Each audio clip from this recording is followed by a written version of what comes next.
దేశంలో విడాకుల కేసులు రోజురోజుకు పెరుగుతూనే ఉన్నాయి. చిన్న చిన్న కారణాలకే దంపతులు విడాకులు తీసుకునేందుకు మొగ్గు చూపుతున్నారు. దీంతో న్యాయస్థానంలో విడాకుల కేసులు గుట్టలుగా పెరిగిపోతున్నాయి.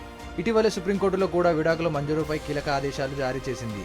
దంపతులు పరస్పర అంగీకారం ఉంటేనే విడాకులు మంజూరు చేయాల్సిందిగా తీర్పునిచ్చింది. అయితే విడాకుల సమయంలో భర్త భార్యకు చెల్లించే భరణంపై ఎన్నో రోజులుగా విమర్శలు వస్తూనే ఉన్నాయి.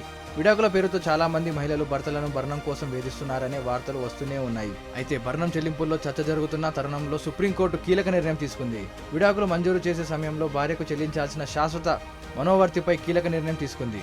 దాదాపు 2 దశాబ్దాల విచారణ జరిగిన ఓ విడాకుల కేసు తుది తీర్పు సందర్భంగా justice Vikramnath, justice Prasanna B Varale ధర్మస్థానం ఈ విధమైన తీర్పు చెప్పింది. అయితే భర్త చెల్లించాల్సిన భరణం అతడికి శిక్షించే విధంగా ఉండకూడదని అత్యున్నత ధర్మస్థానం తీర్పునిచ్చింది. అదే సమయంలో గౌరవప్రదమైన జీవితాన్ని గడిపే విధంగా భార్యకు చెల్లింపులు జరపాల్సిందిగా ఉంటుందని తెలిపింది. భరణం చెల్లింపుల్లో సుప్రీంకోర్టు 8 సూత్రాల విధానాన్ని సూచించింది. ఓ జంట 6 ఏళ్ల పాటు కలిసి ఉండి అనంతరం దాదాపు 2 దశాబ్దాల పాటు విడిగా జీవించింది.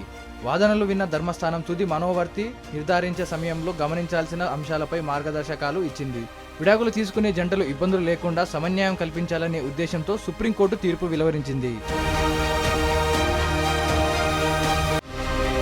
సుప్రీంకోర్టు సూచించిన 8 అంశాల ప్రకారం భార్యాభర్తల సామాజిక, ఆర్థిక స్థితిని పరిగణలోకి తీసుకోవాలని చెప్పింది. భార్య, పిల్లలు భవిష్యత్తులో పాటు కనీస అవసరాలను, భార్యాభర్తల విద్యార్హతలను అనుగుణంగా భరణం చెల్లించాలని సూచించింది.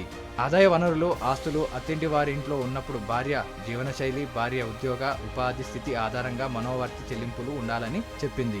భార్య నిరుద్యోగి అయితే న్యాయ పోరాటానికి అయ్యే సహేతుకమైన ఖర్చు కూడా చెల్లించాలని చెప్పింది.